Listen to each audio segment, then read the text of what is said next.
در درس 36 از درسهای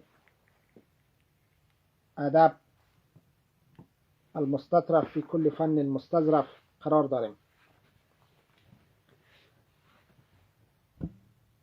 حكي عن الخليفة المنصور أنه كان صدر من عمه عبد الله بن علي بن عبد الله بن العباس أمور مؤلمة لا تحتملها حراسة الخلافة ولا تتجاوز عنها سياسة الملك، فحبسه عنده، ثم بلغه عن ابن عمه عيسى بن موسى بن علي وكان واليا على الكوفة ما أفسد عقيدته فيه وأوحشه منه وصرف وجه ميله إليه عنه، فتألم المنصور من ذلك وساء ظنه وتأرق جفنه وقل أمنه وتزايد خوفه وحزنه، فأدته فكرته إلى أمر دبره وكتمه عن جميع حاشيته وستره. این ادب هست. در ادب عبارت‌های زیبایی که با هم اوزان داشته باشن او را به کار میبره. از این خاطر عبارت از را میبینه انسان که عبارتی درست و باز عرب هست، زبانش از زبانی متن منجساس از اون فرق میکنه. یک قصه را میارد، میگوید که منصور عباسی میگه کاکایی داشت، کاکایش عبدالله بن علی بن عبدالله بن العباس بود. از او شنید بعضی کارهایی را شنید که از نظر منصور خلاف امو شرایط حکومت داری بود، یعنی خلاف حکومتش گپ شنید. او را بندی کرد، کاکایش را بندی کرد و همچنین از بچه کاکایش که عیسی ابن موسی نام داشت والی منصور بود در کوفه. از این بعضی گپا را شنید که سر از این شک بر شد، سر بچه کاکایش هم. این بچه کاکایش بچه اون نفری که پدرش بندی کرده نیست، این بچه دیگه کاکایش است، اما او دیگه کاکایش است. سر از این شک بر شد و دلش در مقابل از اینها عقده گرفت.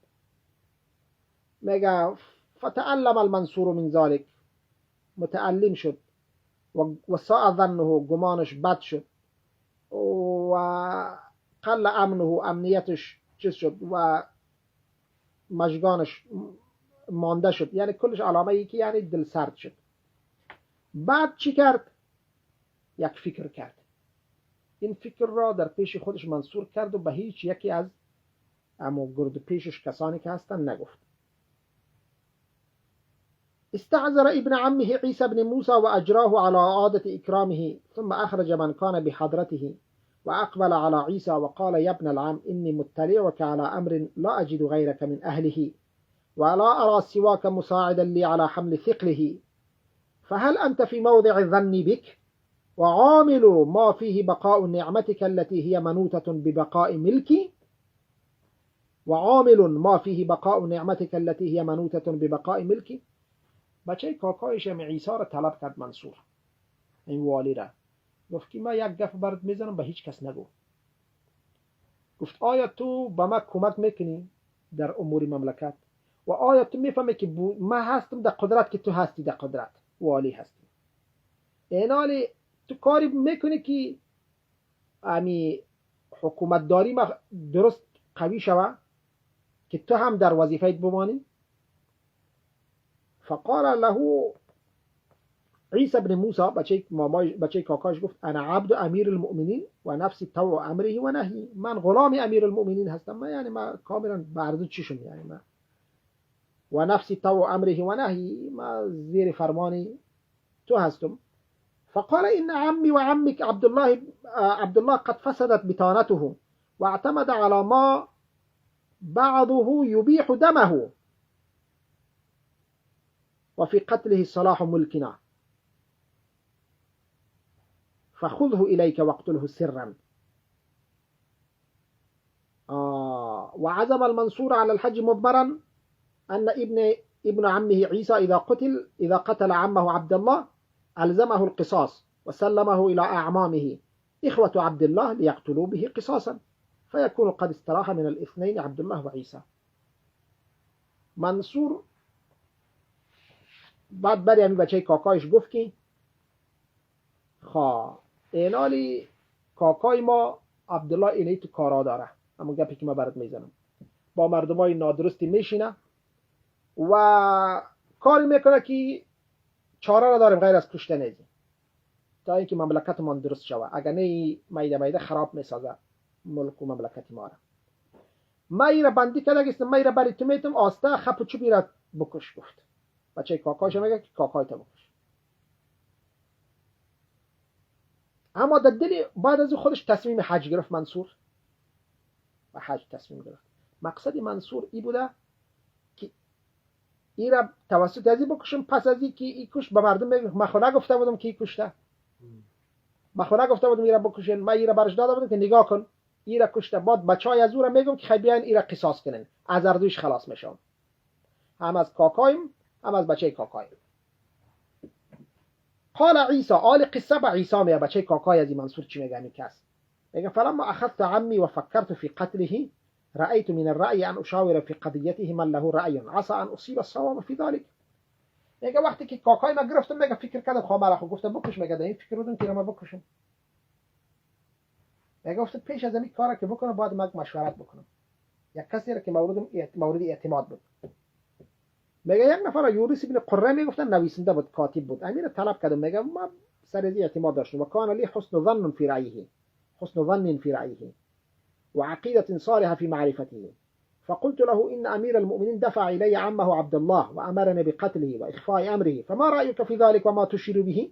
فقال لي يونس أيها الأمير احفظ عمك وعم أمير المؤمنين، فإني أرى لك أن تدخله في مكان داخل دارك وتكتم أمره عن كل أحد ممن عندك، وتتولى بنفسك حمل طعامه وشرابه إليه، وتجعل دونه مغالقا وأبوابا، وأظهر لأمير المؤمنين أنك قتلته وأنفذت أمره فيه وانتهيت إلى العمل بطاعته، فكأني به إذا تحقق منك أنك فعلت ما أمرك به وقتلت عمه أمرك بإحضاره على رؤوس الأشهاد، فإن اعترفت أنك قتلته بأمره أنكر أمره لك وأخذك بقتله وقتلك. نگه وقتی که به کاتب انیگه فهم زدم گفت که اگه از من بشنوی کاکایت بگی یک جا را پت کن که هیچ کس نبینه و را بندی کن، هر روز خودت نان و آبش ورش ببر، نان و آب دادن بگی، خب کس نفهمه غیر از تو. ایتون نشان بدی به خلیفه به منصور که تو کشته ای را. یک دو نشوه که من فکر میکنم منصور یک روز میایه از حج که آمد بعد میگه که فلانی چی شد، تو بگوی که من کشتم، تو خود مرا گفته بودی او را بکش، میگه تو دروغ میگویی. میگه همین گپ مرا مشوره داد. میگه قال عیسی ابن موسی فقبلت مشورة یونس و عملت بها، من گپش را گرفتم مشورهش را و قبول کردم و برای منصور ارشاد دادم که من این کارا کردم.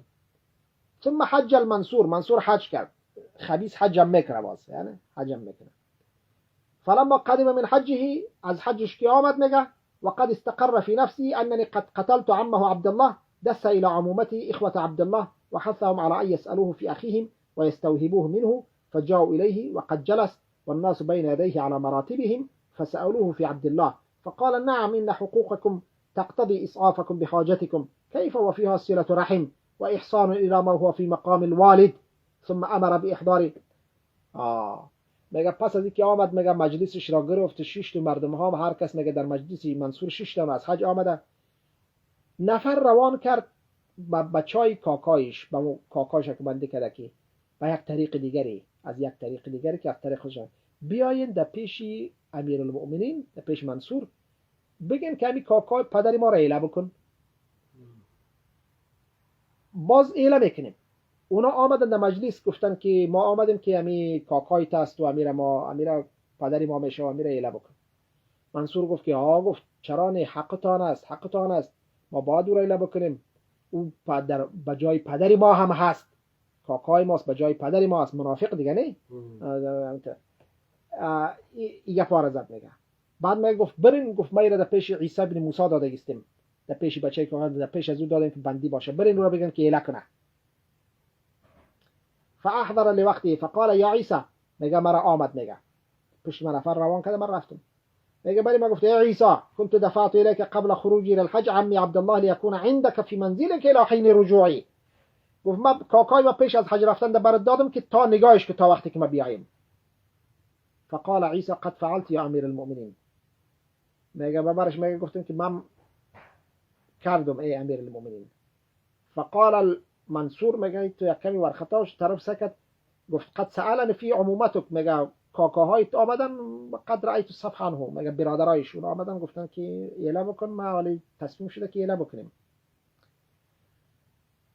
قال عیسی میگه برش گفتم فقلت یا امیر المؤمنین الم تأمرنی بقتله. گفتم تو مرا نگفتی که بکش؟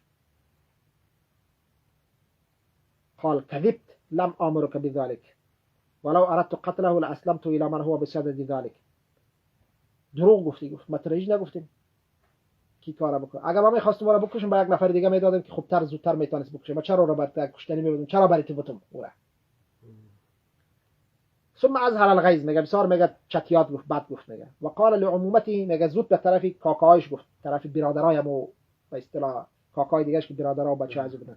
گفت قد اقر بقتل اخیکم. اینا اعتراف کرد که برادرتان را کشته، چون دعوا میکنه که ما او را امر کردیم که کشته باشه و برای ما تهمت میکنه، دروغ میگوید. فقال یا امیر المؤمنین ادفعه الینا لنقتله. اونا یک صدا کردن بتیره که ما ایرا بکشیم. ایرا بتی یعنی امی عیسی را، این بچه کاکای ما را که برادر زاده ما را که ما ایرا بکشیم، که برادر ما را کشته و نقتص منه، ما از ایرا قصاص بگیریم. فقال شأنکم. بگیرین شما بدون بگیرینش. قال عيسى فأخذوني للرحية واجتمع الناس علي فقال واحد من عمومتي إلي وسل سيفه ليضربني به فقلت له يا عم أفاعل أنت. میگه مرا گرفتن بردن در یک جای ایستاد کردن، مردمام جمع شدن. میگه یکی از کاکاهایم آمد، میگه شمشیرش رو کشید که میگه میخواست که مرا بزنه به شمشیر. فقلت له، پس برش گفتم یا عم أفاعل أنت، ای کاکا میکشی مرا؟ قال ای والله كيف لا أقتلك وقد قتلت أخي. گفت چرا میکشم تو، چرا تو برادر بر نکشتی؟ یعنی خب تو برادر زاده بسم برادر ما کشی متر میکشم. فقلت لهم لا تعجلوا ردوني الى امیر المؤمنین. شما عجله نکنین، مرا پس با امیر المؤمنین مرا پس ببرین. فردونی الیه. مرا پس آوردن پیش از این. پس پیشی کی آوردن؟ پیشی منصور. فقلت يا امیر المؤمنین انما اردت قتلي بقتله والذي دبرته علي عصمني الله تعالى من فعله وهذا عمك باق حي سوي فإن أمرتني بدفعه إليهم دفعته الساعة.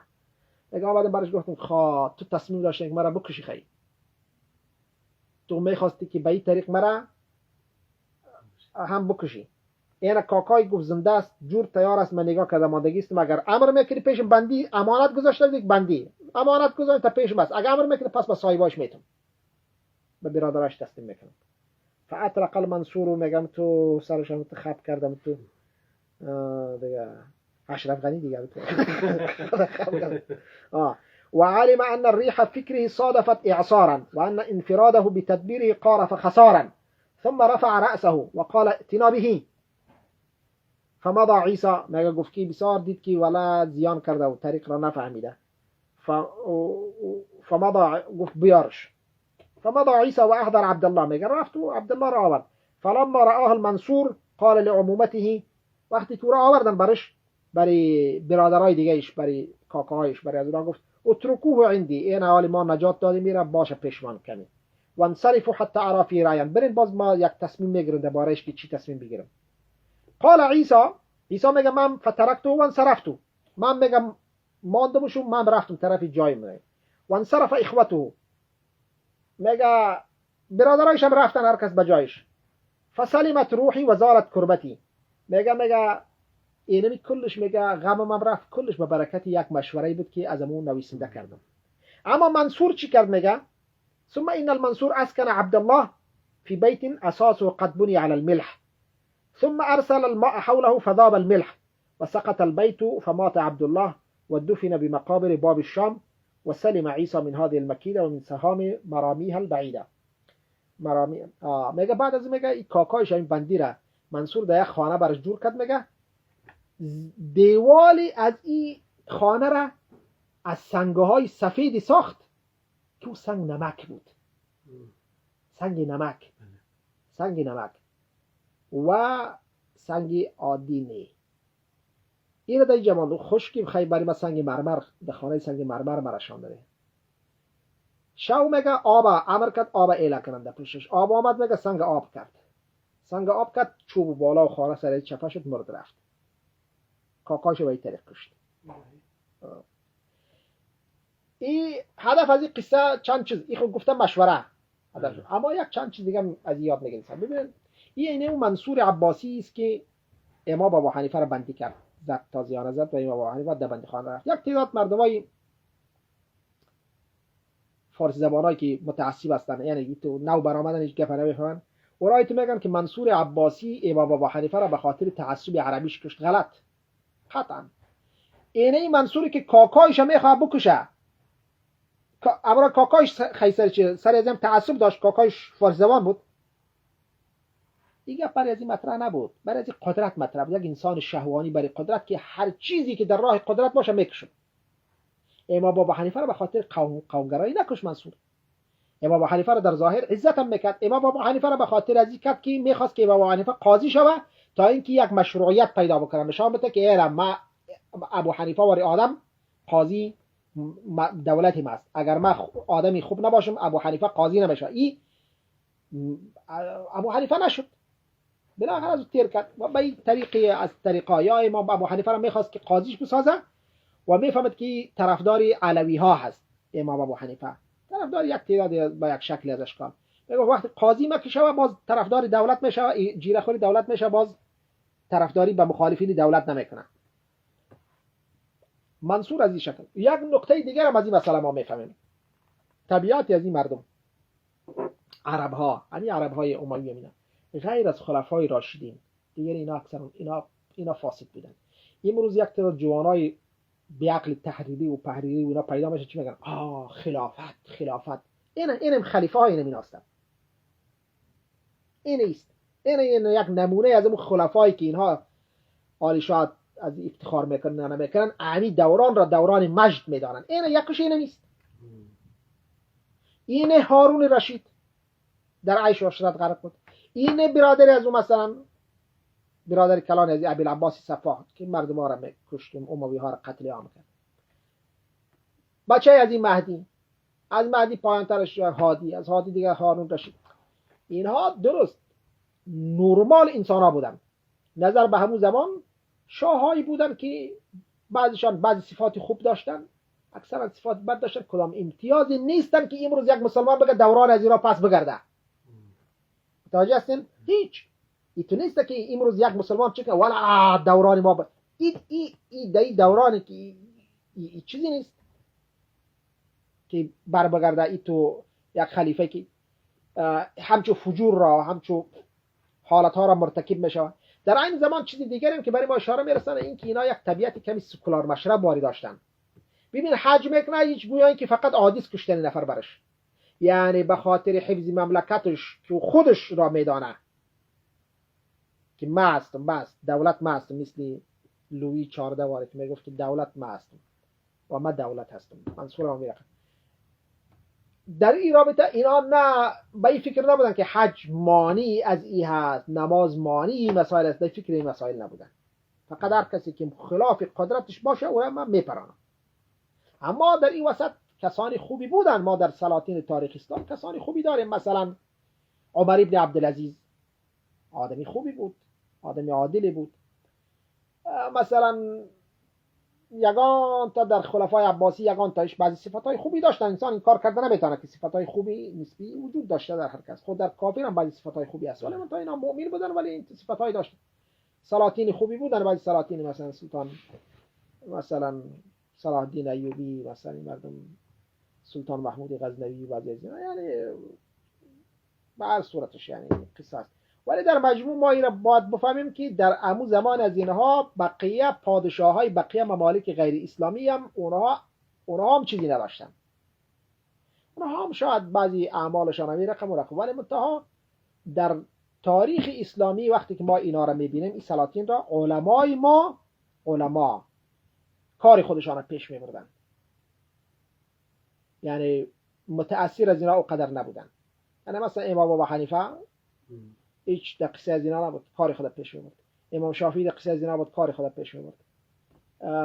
دهات. پس برن فقه ما و تراث اسلامی ما برخلاف اون چیزایی که مستشرقین اینا میگه، یعنی 90% بالاتر زاده فکر و استقلالیت خود علما هست. یعنی ما تو علمای تابع دنباله رو نداشتیم. در تاریخ اسلام کسانی بوده که اینا رو بیان میکردن، گپ میزدن، گپشانه هنگام گفتن توی توستی، ولی خودی خلفا و نظامشان و سیستمشان و عدم مشورت گیریشان و شورا نداشتنشان و این چیزایی نیست که امروز ما بیایم اون نسخه و اون نمونه را در مقابل یک نسخه و نمونه حکومت مردم سالاری که دنیای مدرن فعلا به اون دست یافته، چیزی به نام پارلمان ساخته، چیزی به نام رأی نظرگیری ساخته، تو در هر منطقه و در هر جای انتخابات میکنی، یک نفر تعیین میکنی و از طریق رأی تو باید در نظر بگیره داخلش یک چیزی مدرن، بیایم او بیاید در مقابل از این قرار بگیره و نسخه شو و این را زیر سوال ببره، هم چیزی ممکن نیست.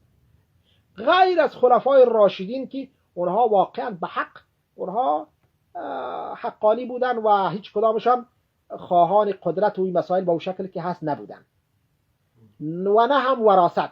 هیچ کدامشان ما ندیدیم، نه ابوبکر وراثت گذاشت و نه عمر رضی الله عنه وراثت گذاشت و نه هم عثمان میخواست که وراثت بگذاره و نه هم علی وراثت میخواست بگذاره. اونها میگفتن که ما از مردم حکومت را گرفتیم و خادم مردم هستیم و پس برای مردم میگذاریم و به همین اساس و حتی هر کدامشان در مقابلشان میتونست که گپ خود بزنه و آزاد حرف بزنه و هیچ کسی را اونا نشده که گپ زده باشن که تو چرا در مقابل ما گپ زدی، بجز حالات محدود و معدودی که بحثش دور درازه. سامین رحمت الله.